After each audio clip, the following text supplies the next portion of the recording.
responded to that to get through five? Just kind of out of sync, that first inning.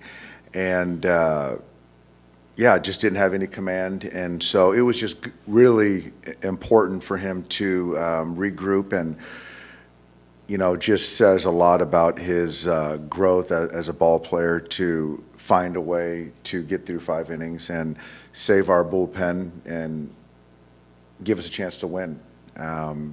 He could have easily, punted on the outing, but he dug deep to find a way to go out there and keep competing. So very helpful and really good to see. You talk about your team playing your best baseball. Is climbing out of a deficit like that and sort of winning the game in that fashion kind of a good example of all that? Yeah, it is. It is. I think in that situation where you get behind 4-0 and you don't have any momentum, but for us to not quit on the game and keep fighting and try to, scratch our way back into it and make it a game and had a lot of guys in the pen that were down today. So to be able to, go to Will Klein in the 8th inning right there was big. And Robo is first back-to-back out of the pen coming off an up-down yesterday. So that was huge out of him. So, yeah, in total, very good ball game.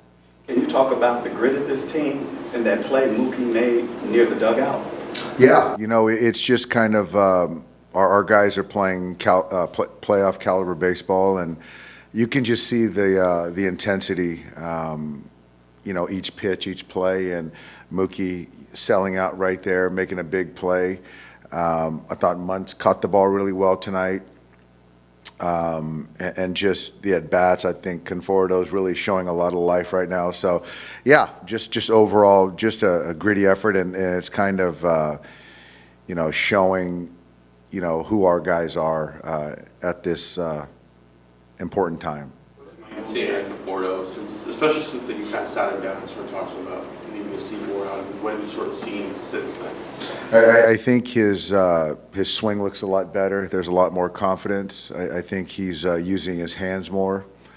I think hitting the ball on a line more. I think every at bat has been a lot more competitive, and so we're going to need him versus right, and it's added a lot of length when you got him and Andy, down kind of 6, 7, 8 or something like that. It just kind of where they're a threat down at that part of the order. It's great. How did he kind of respond to these conversations with you? Just how he took it, I guess. I think he's taken every conversation I've had with him great. He knows that whatever I say, it's in the best interest of him and our ball club. He's been very receptive. He's worked his tail off. And it's good to see that, he's seeing some fruit, some results. With Tyler, and I apologize if you already answered this, but with Tyler, when you see him being able to get back on track so quickly, especially after a very long first inning, like the pitch count gets up, what does that say as to just how you've seen him really evolve not only mechanically, but also just kind of being able to get out of his head faster as you all close out this regular season? Yeah, and even that second inning, that was a big double play ball we got to get out of that inning to kind of get his pitch count right. And I think he threw over 40 pitches that first inning, and then throw 50 something the next 4 is pretty remarkable. But I think for me, as I've said for quite some time, I think that you're not always going to have your best mechanics, and you still got to find a way to go out and get outs. And I think that's what he's kind of understanding how to navigate that. The guys were down tonight, like you said, but to be able to see Orlowski do a back-to-back, how big is that, especially as you're evaluating what he could look like in the postseason roster? You know what? He wanted the opportunity to pitch tonight, and it is a good kind of exercise, a trial for him to see kind of how the stuff plays. And Justin doesn't run from any opportunity or any challenge, and he got 2 big outs for us tonight. Gibbons kind of lurking there in the bottom of the order. How important has it been to have him back in that lineup? It's great. You got a switch hitter who can work in at bat, who can get a big hit. I think that I know his performance or his at bat quality is a lot better than the performance. He's hitting the ball hard. He's taking good at bats, and so that's the main thing. But obviously today to hit a homer was big for him. But he's, ever since he's come back, he's been huge for us. We're 1 week away from the end of the season, and you now have a more comfortable advantage on the top of the division. Saying that, should we expect to see the same order in the rotation for the last two series, or are you start to move your pieces thinking about the I think we're going to do the same thing.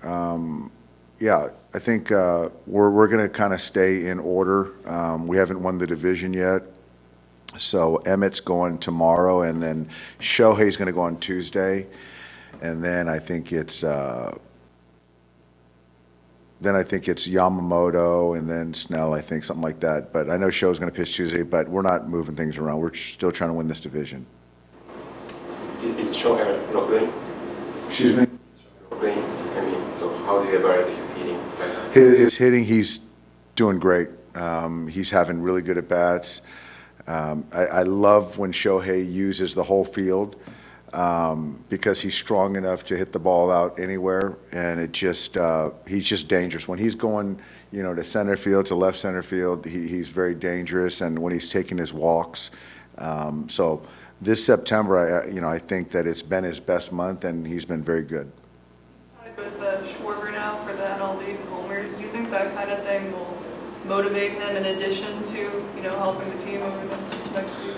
Yeah, you know what, I think that the home run title will be great, but I think it's just a byproduct of taking good at-bats, and he's playing to win. So if there's a walk that's needed and they're not pitching to him, he's taking his walks, and if they make a mistake, he's making them pay. Yeah, thanks, guys.